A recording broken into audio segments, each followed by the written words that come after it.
আসসালামু আলাইকুম স্যার, আমাকে আপনি চিনতে পারছেন? না বাবা, তোমাকে তো আমি চিনবার পারিনি। কে তুমি? স্যার, আমি আপনি ছাত্র আসনো। ও আচ্ছা, তাহলে তুমি এখন কি করিচ্ছ? স্যার, আমি একজন শিক্ষক, বর্তমানে শিক্ষকতা করিচ্ছি। বাহ, দারুণ তো। খুবই ভালো, খুবই ভালো। ঠিক আমার লাগানতেই হসো তাহলে।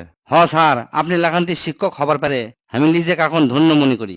আপনি আমাক আপনি লাগান্তি শিক্ষক হওয়ার জন্য দারুণ অনুপ্রাণিত করছেন স্যার। মানে কি ঠিক মতো বুঝলো না, তোমাকে ক্যাঙ্কা করে আমি অনুপ্রাণিত করলাম? স্যার, আপনি কি মনে আছে আমরা যখন ক্লাস 5-এ পড়ি, আপনি আমাকে ক্লাস নিচ্ছিলেন, ওই ক্লাসে তো একটা ঘটনা ঘটছিল। না তো, এতদিনে কত যে ঘটনা ঘটছে, এত মনে থাকে তাই? ক্লাসের মধ্যে আমার এক বন্ধু আসলো, নাম বদনা। আমরা না গরিব আসলো, ওরা না বড় লোক আসলো। ওই ক্লাসের মধ্যে সেদিন দেখি সেই একটা দামি ঘড়ি হাতত দিয়ে আসছে। ঘড়িটা দেখতে সেই সুন্দর আসলো। ওই ঘড়ি দেখে আমি তো লোভ সামলান পারিনি। চিন্তা করনো ওই ঘড়িটা আমার চাই চাই, জিঙ্কা করে হোক ওর ঘড়িটা আমি চুরি করবো। তারপর ওই হাতত থেকে ঘড়িটা যখন খুলে পকেটে তুলো, আমি কায়দা করে ওর পকেটের মধ্যে থেকে আমি ঘড়িটা বাইর করে লিসনো, লিয়ে আমি আমার পকেটের মধ্যে থুয়ে দিসনো। উনি যখন আর ঘড়িটা পালো না, তখন আপনি চিল্লে চিল্লে করলো যে স্যার আমার পকেট থেকে ঘড়ি কেবা চুরি করছে। তখন আপনি রাগ করে কষলেন, এই কে তোরা ঘড়ি চুরি করছো, তাড়াতাড়ি বের করে দে। আপনার কথা শুনে আমি চুপ করে আসনো, ঘড়িটা আমি দেইনি। কারণ ঘড়িটা আমার সেই পছন্দ হয়েছিল।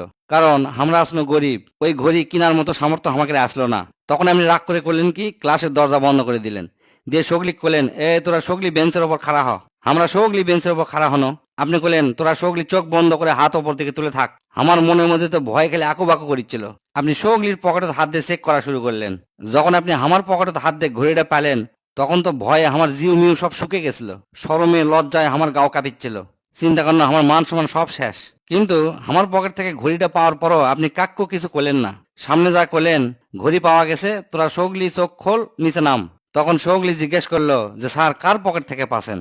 আপনি তখন কইলেন যে কার পকেটের থেকে পাচ্ছি সেটা বড় কথা নয়, ঘড়িটা পাওয়া গেছে এটাই সবচেয়ে বড় কথা। অনেকে অনেকভাবে আপনি জিজ্ঞেস করছে, কিন্তু আপনি কননি। আপনি আমার সামনে আসলে আমি মাথা নিচু করে যাই। আমাকে আপনি কোনোদিন অপমানও করেননি, বা এই ঘড়ির ব্যাপারে কোনোদিন কিছু করেননি। এই কামের জন্য আপনি আমার অফিস রুমের ডাকেলে যা অপমানও করেননি, মারেনও নি। কিন্তু এই ঘটনাটা আসলে আমার জন্য খুবই লজ্জাজনক। অথচ আপনি বুদ্ধিমানের সাথে কৌশল অবলম্বন করে এই ঘড়িটা বাইর করে দিয়েছেন। আমার মর্যাদাটা চিরতরে রক্ষা করছেন স্যার। তা না হলে সারাটা জীবন আমার ব্যাচমেট আমাকে চোর কয়ে ডাকলো নি। এই ঘটনার পর থেকে আমি অনেক অনুশোচনায় ভুগছি। এই ঘটনার রেশ কয়দিন পর চলে গেলেও এর প্রভাব আমার মনের মধ্যে অনেক দিন পর্যন্ত আসলো। বিবেকের যুদ্ধে আমি বারবার দংশিত হচ্ছি। তারপর থেকে আমি নিয়ত করছি জীবনে আনিল্লা খারাপ কাজ করবো না। আমি একজন ভালো মানুষ হয়ে বড় হমো, একজন শিক্ষক হমো, সত্যিকার অর্থে মানুষ গড়ার কারিগর হমো। আপনার ওই ঘটনার পর থেকে আমি বুঝতে পারছি যে একজন কিরকম শিক্ষক হওয়া উচিত। অপমান করা ছাড়াও একজন মানুষের সংশোধন করা যায়, সেটা আপনার কাছ থেকে আমি শিখছি। সেদিনের আপনার এই উদারতার কারণে আজ আমি শিক্ষকের মর্যাদা পাচ্ছি। হ্যাঁ বাবা, মনে পড়ছে সেই ঘটনা, আমার খুব সুন্দর মনে আছে। তবে একটা কথা কি জানো, তোমাকে যখন আমি চোখ বন্ধ করে থাকবার কষ্ট, তারপর কিন্তু আমিও চোখ বন্ধ করে খুঁজছি। আসলে কার পকেটে ঘড়িটা আসলো আমি নিজেও জানি না। আজকে জানো যে তুমি সেই ঘড়ি চুরি করছিলা। কি কন স্যার, আপনিও চোখ বন্ধ করে আসলেন? হ বাবা, আমিও চোখ বন্ধ করে আসনো। তুমি কও, কোন শিক্ষক কি সন্তান তুল্য ছাত্রকে চোরের বেশে দেখবার চায়? শিক্ষক চায় তার ছাত্রদেরকে বীরের বেশে দেখে গর্ববোধ করতে।